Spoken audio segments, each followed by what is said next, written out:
तमिलनाडु की राजनीति में फिल्मों का बड़ा बोलबाला रहा है।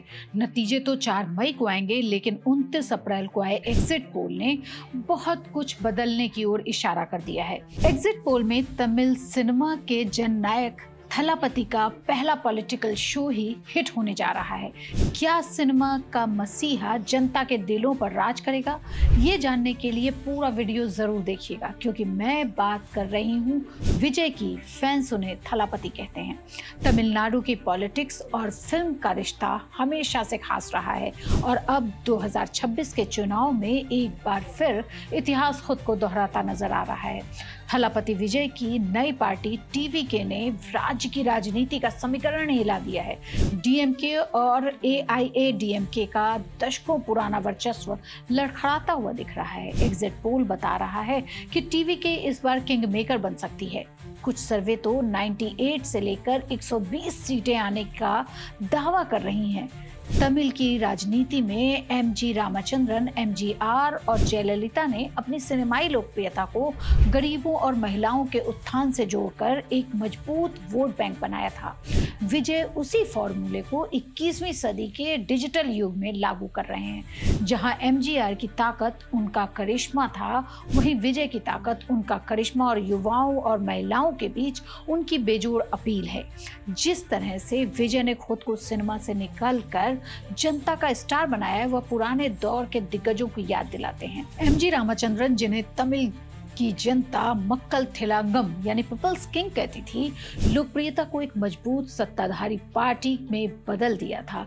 वहीं मशहूर पटकथा लेखक और पूर्व मुख्यमंत्री एम करुणानिधि और जयललिता ने लंबे समय तक चलने वाला राजनीतिक साम्राज्य खड़ा किया था। इसी राजनीति में दूसरा चेहरा रहे कमल हासन जैसे सुपरस्टार्स, जिन्हें तमिल की राजनीति में शुरुआत में चर्चा तो खूब मिली, लेकिन वे कोई बड़ा पॉलिटिकल इम्पैक्ट नहीं खड़ा कर पाए और उनका क्रेज धीरे धीरे कम होता गया। रजनीकांत को तमिलनाडु में भगवान जैसा दर्जा मिला हुआ है। उन्होंने कभी पूरी तरह से चुनावी मैदान में कदम ही नहीं रखा, लेकिन विजय और उनकी टीवीके ने पॉलिटिक्स से बहुत कुछ नया किया है। उनकी प्रचार रणनीति बहुत ही आक्रामक, आधुनिक और सांस्कृतिक रूप से जुड़ी हुई थी। विजय ने टेक्नोलॉजी का जमकर फायदा उठाया।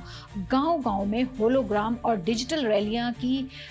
विजय ने एक ही समय में कई गांवों में खुद को लाइव दिखाने के लिए होलोग्राम तकनीक का इस्तेमाल किया।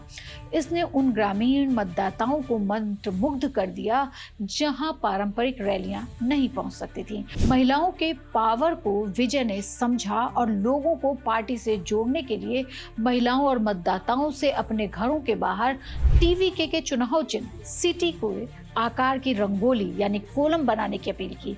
इसने हर घर के दरवाजे को टीवीके के एक मुफ्त राजनीतिक बिलबोर्ड के में पूरी तरह से बदल दिया। विजय ने अपने चुनाव में सिर्फ महिलाओं को नहीं, बच्चों को भी खूब टारगेट किया।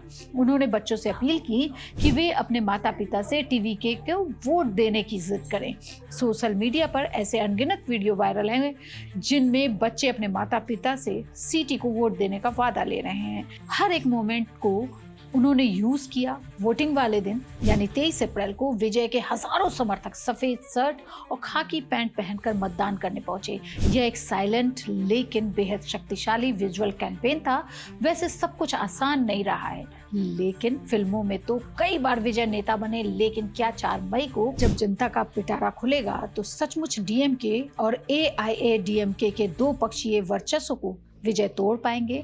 विजय के सामने चुनौतियां कई हैं। एक सफल नेता बनने के लिए उन्हें कड़वी सच्चाइयों का सामना करना पड़ेगा।